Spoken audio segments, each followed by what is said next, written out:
Okay, this is the bit where I show you how to make $1,000 per hour in your business. We're going to go through some examples, and the best part is this figure is only going to go up as your business grows. If you haven't watched the last video, part 2, we covered a couple of really important things. The first one is what is the job of a CEO? And the job is to see and solve problems for profit. The second thing was if we're going to be the person in charge of profit, we need to know how profit is created. And we found that profit only comes from two places. It comes from selling something and it comes from making a margin on that sale. So we can only increase profit by selling more things or increasing the amount of money that we make from each thing. And when we start to look at increasing those two drivers of profit, we end up coming up with a list of ways to increase profit or a list of opportunities for the business. Now, I'm going to draw up some of those opportunities now as an example of some of the things that we might do to increase profit. And we'll go through that together to see how we go about making $1,000 per hour as a CEO.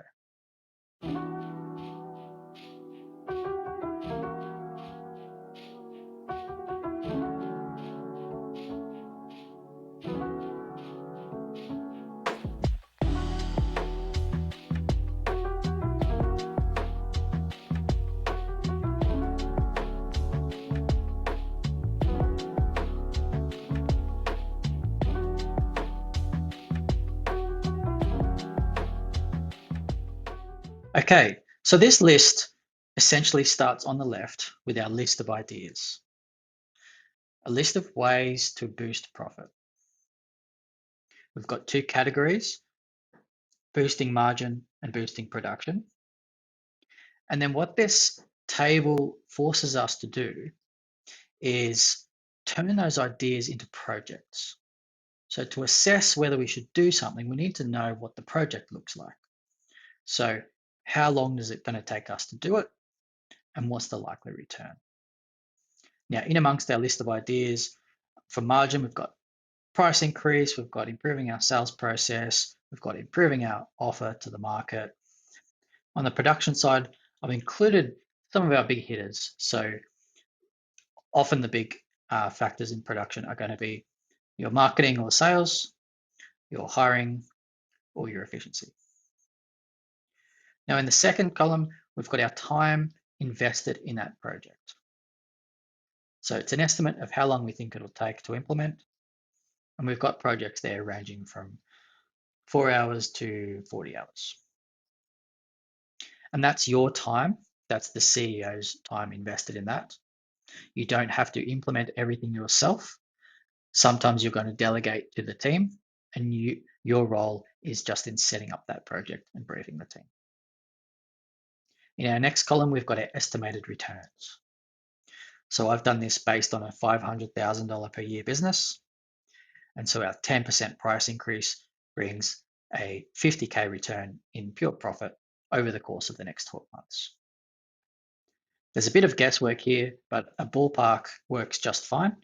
And what it does is it forces us to understand what that project is designed for, where exactly that project will boost the profitability of the business. So it's a really nice check that whatever we're planning on doing is actually helping us towards our goal. In the final column, we've got our ROI, which is simply the return divided by the amount of time taken. And as you can see, each of these projects is paying us above $1,000 per hour.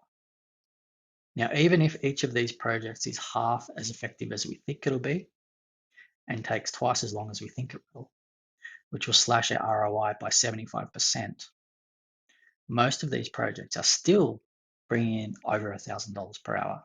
And the minimum there is for the website is still $300 per hour, which is not a bad rate of earning. But then because it's so low comparative to the rest, what we're going to see is that project is going to be bumped down the list of priorities. And for example, the 25K per hour project is going to go all the way up to the top. So we have the ability to reorder this list and then work from top down to make sure that we're always getting the highest possible return for our time. And that's our job as an investor. Our job is allocation of our time to the best possible cause. And this gives us a framework for being able to do that really well. Now, what we're really using this table for is prioritization. We're using it to help us figure out what to do next. What's the next most valuable thing that we can do to have the biggest impact on the business? So obviously we're going to be looking at our highest ROI projects. They're going to get a high priority from us. But the size of the project is really, really important. And the reason is that because small projects can give us a return sooner.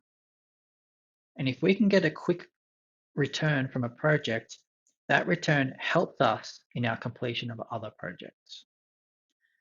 It gives us the business a lift, and it may bring in much needed funds to make everything else within the business easier.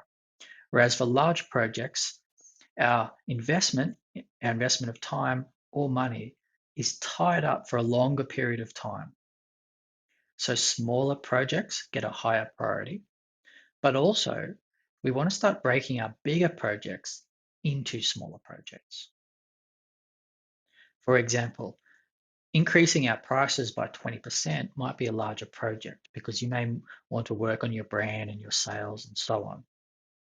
But increasing them by 10% may be something you can do today. Maybe you haven't put them up for a while. And so making that the first project, potentially something like a 5-hour project for a 50K return, is something we're going to fast track because then instantly we're getting more cash flow that helps us with everything within the business. The concept to remember here is that when you start a project, you are investing. And when you finish a project, you're collecting. So if you have a bunch of unfinished projects within your business, that's not good news because you've invested a bunch of capital, your time or money, and then it's just sitting there because the project's not finished. That investment has zero chance to pay you back, zero chance to start contributing back to the business. So we've got to get into the habit of completing projects regularly so that we're collecting all of our work very quickly. By the way, if profit isn't your number one priority at the moment, you can use the same framework but substitute a different goal. So instead of optimizing your projects for their return on investment in dollars, you might start designing projects, for example, that reduce the number of hours you spend at work, and you can compare them on that basis instead. So that's our workflow for achieving $1,000 per hour as the CEO of your own business. Next video, we're going to talk about speed.